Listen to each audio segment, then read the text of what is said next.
Assalamualaikum kelas 5A. Selamat pagi, hari ini 25 November 2020. Nah, kali ini kita masuk ke bab bahasan baru, yaitu buku Bupena jilid 5B. Kita akan belajar IPS mengenai interaksi sosial. Interaksi sosial yaitu hubungan timbal balik antara dua orang atau lebih, sehingga saat seseorang dan orang lain melakukan interaksi, maka dia memerlukan komunikasi, memerlukan bahasa antara yang satu dengan yang lainnya. Nah, ketika mereka berinteraksi melakukan percakapan dengan komunikasi, biasanya mereka akan menggunakan bahasa yang keduanya saling mengerti agar komunikasi yang disampaikan dapat diterima dengan baik. Nah, di sini ada 3 jenis interaksi sosial yang sebelumnya sudah pernah kita pelajarin, yaitu yang pertama interaksi antar individu. Biasanya terjadi antara dua orang, antara seseorang dengan orang lain. Contohnya saat kita berkenalan, atau saat seseorang pembeli yang menawar harga kepada penjual. Nah, yang kedua yaitu interaksi individu dengan kelompok. Terjadi antara seseorang dengan kelompok. Di sini misalnya ada satu orang itu berbicara di depan umum dengan banyak orang. Contohnya saat siswa bernyanyi di depan kelas atau saat guru mengajar. Yang ketiga yaitu interaksi kelompok dengan kelompok. Biasanya terjadi antara sekelompok orang dengan kelompok yang lainnya. Nah, contohnya di sini saat diskusi di dalam kelas dan saat kalian melakukan lomba tarik tambang. Nah, dengan interaksi di sini manusia dapat memenuhi kebutuhan hidupnya. Mereka dapat tinggal di lingkungan yang bersih, nyaman, terjaga karena adanya komunikasi antara orang yang satu dengan orang yang lain, sehingga interaksi di sini bersifat mempersatukan antara seseorang dengan orang lain atau seseorang dengan kelompok yang lain. Nah, interaksi di sini interaksi yang baik itu harus tetap terjalin dalam segi ekonomi, sosial, budaya, politik. Itu diharapkan kalian tetap bisa menjaga interaksi dengan baik, dapat berkomunikasi dengan bahasa yang sama-sama saling memahami. Nah, komunikasi yang baik di lingkungan masyarakat, di tempat kita tinggal, itu kita bisa melakukan hubungan yang baik itu dengan cara bertetangga dengan baik, dengan mengikuti gotong royong, dengan mengikuti kerja bakti, bisa dengan mengikuti pengajian bagi umat muslim, atau bisa juga dengan mengikuti arisan.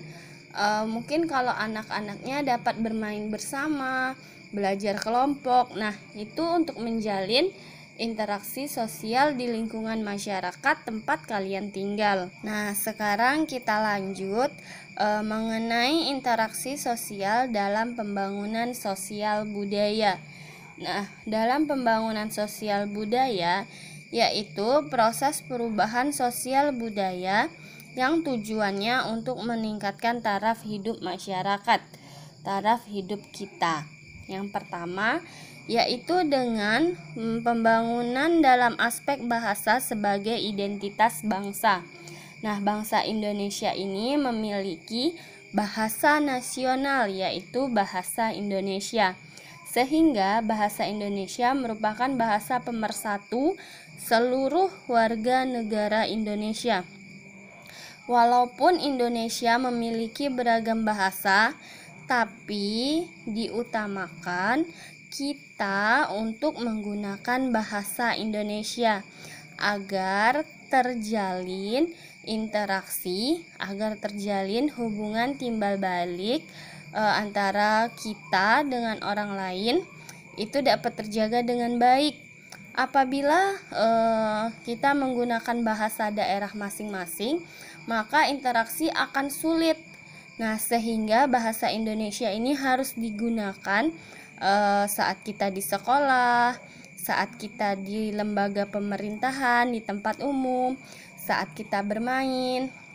Itu untuk menjaga juga agar seseorang itu tidak merasa canggung atau tidak merasa nantinya terkucilkan apabila dia tidak memahami bahasa yang kalian ucapkan, sehingga kita diwajibkan menggunakan bahasa Indonesia dalam pergaulan. Nah, yang kedua yaitu pembangunan dalam aspek adat istiadat dan tradisi.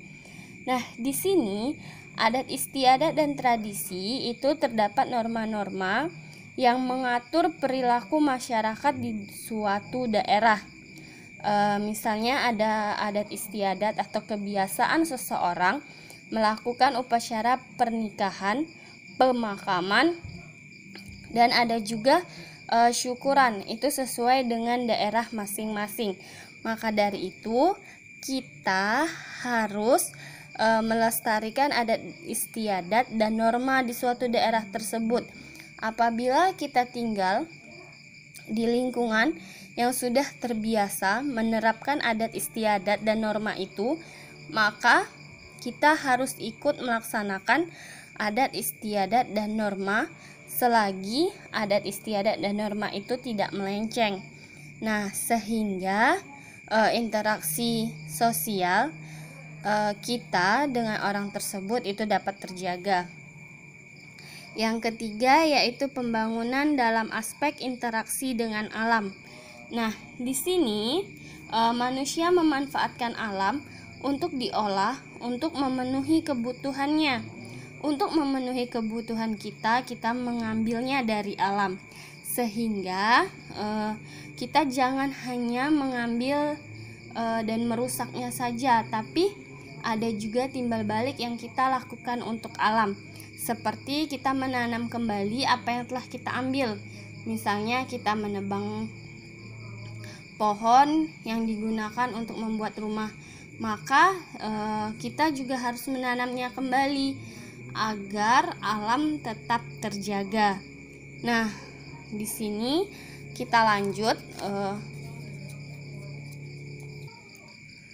Selanjutnya ada interaksi dalam bidang pendidikan. Manusia adalah makhluk sosial, sehingga manusia akan selalu berinteraksi dengan manusia lain. Dengan interaksi tersebut, dengan berinteraksi, kita harus memiliki pendidikan yang berfungsi untuk membantu seseorang dalam mengembangkan dirinya, untuk mengerti yang orang lain juga memahaminya.